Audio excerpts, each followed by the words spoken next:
അപ്പം നിങ്ങൾക്ക് എല്ലാവർക്കും അറിയാലോ എന്നാണ് കേട്ടോ ദീപാവലി. രാവിലെ തന്നെ കാപ്പി പിടിക്കുകയാണ്, ഇഡ്ഡലി സാമ്പാർ ഉണ്ടാക്കിയത്. നമ്മളിവിടെ എന്ത് സ്പെഷ്യൽ ദിവസം വന്നാലും അതാണ് ഉണ്ടാക്കണത്. കാത്തുമൊക്കെ ഇട്ടിട്ടാണ്, ടി വിയിൽ കാത്തുമൊക്കെ ഇട്ടിട്ടാണ് കഴിക്കണത്. എന്നിട്ട് നമ്മളെ വീടിൻ്റെ തൊട്ട് മുകളിലായിട്ടുള്ള ഒരു പടക്കക്കടയാണ് കേട്ടോ ഇത്. അപ്പം ഞാനും അച്ഛനും കൂടെ നേരെ പോയി കുറച്ച് പടക്കങ്ങൾ വാങ്ങിക്കാമെന്ന് വിചാരിച്ചു.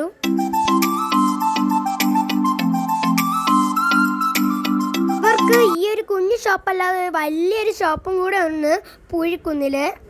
ഇതവർ അവരുടെ വീടിൻ്റെ തൊട്ടടുത്തായിട്ട് ഒരു കുഞ്ഞു കട നടത്തിയെന്നേ ഉള്ളൂ. നമ്മുടെ മുകളായതുകൊണ്ട് എപ്പോഴും നമുക്ക് പോകാം.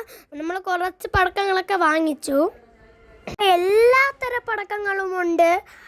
മറ്റുള്ള സ്ഥലത്തുനിന്ന് കിട്ടണേക്കാട്ടി വില കുറച്ചും അതുപോലെ തന്നെ ക്വാളിറ്റിയുമുള്ള പടക്കങ്ങളാണ് ഇവിടെ ഉള്ളത്. ചിലപ്പോൾ നമ്മൾ വാങ്ങിക്കുമ്പോൾ തിരി കാണത്തില്ല, അല്ലെങ്കിൽ മരുന്ന് കാണത്തില്ല, പെട്ടെന്ന് കൊമ്മുന്നു, അങ്ങനെയൊന്നും ഇവിടെ ഇല്ല. നല്ല ക്വാളിറ്റിയുള്ള സാധനങ്ങളാണ്. ഞാനും അച്ഛനും പോയി കുറച്ച് സാധനങ്ങൾ വാങ്ങിച്ചു. തിരിത്തറ ചക്രം, പൂത്തിരി, അങ്ങനെ കുറച്ച് സാധനങ്ങളൊക്കെ വാങ്ങിച്ചു.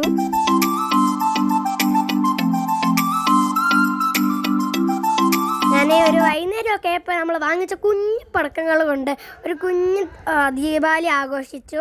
തറച്ചക്കരമൊക്കെ കത്തിച്ചു. ഇവിടെ എനിക്കാണെങ്കിൽ പൂത്തിരി കത്തിക്കാൻ പേടിയായതുകൊണ്ട് അച്ഛൻ എനിക്ക് ഇങ്ങനെ എൻ്റെ കൈ പിടിച്ച് പൂത്തിരി കത്തിച്ചു. അങ്ങനെ നല്ല സന്തോഷം. അതിനുശേഷം ഞാൻ എനർജിയോടെ നിന്ന് എല്ലാം കത്തിക്കാൻ തുടങ്ങി ഗൈസ്.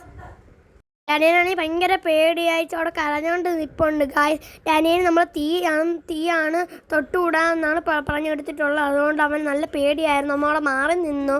അതിനുശേഷം കുറച്ച് കഴിഞ്ഞ് അമ്മ സമാധാനിപ്പിച്ച് അമ്മ അവനെ മടിയിലിരുത്തി പൂത്തിരിയൊക്കെ ഇങ്ങനെ കത്തിച്ചു കൊടുത്തു കേട്ടോ.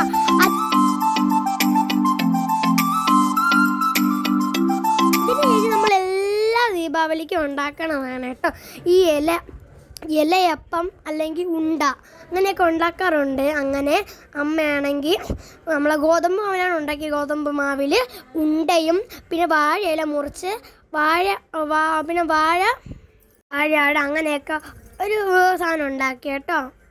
സോഫ്റ്റായിട്ട് നല്ല രുചിയോടെ ഇവിടെ തയ്യാറായി വന്നിട്ടുണ്ട്. ഞാൻ അതാണ് ഇങ്ങനെ ഇളക്കി എടുത്തു. നല്ല പൂ പോലെയായിരുന്നു കേട്ടോ.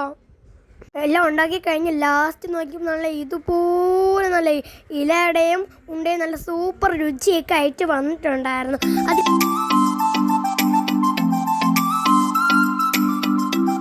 അതിനുശേഷം ഞാനും അച്ഛനും എൻ്റെ നേരെ നമ്മുടെ കുടുംബക്ഷേത്രത്തിൽ പോയി. അവിടെയാണെങ്കിൽ ചേട്ടന്മാർ, മാമന്മാർ ഞാനും എല്ലാവരും ഉണ്ടായിരുന്നു.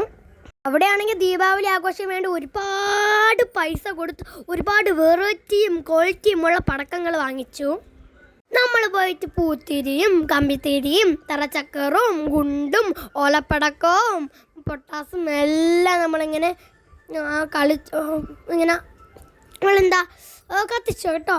പിന്നെ തിരുവല്ലത്തുള്ള പരശുരാമൻ ക്ഷേത്രത്തിലെ ദീപാവലിൻ്റെ പിറ്റേ ദിവസം തൊട്ട് ഉത്സവം തുടങ്ങിയിട്ടുണ്ട്. എല്ലാ വർഷവും ദീപാവലിൻ്റെ പിറ്റേ ദിവസം തൊട്ട് 21 തീയതി തൊട്ട് 30 തീയതി വരെ ഉത്സവമുണ്ട്. എല്ലാവരും പോയി തൊഴണം കേട്ടോ.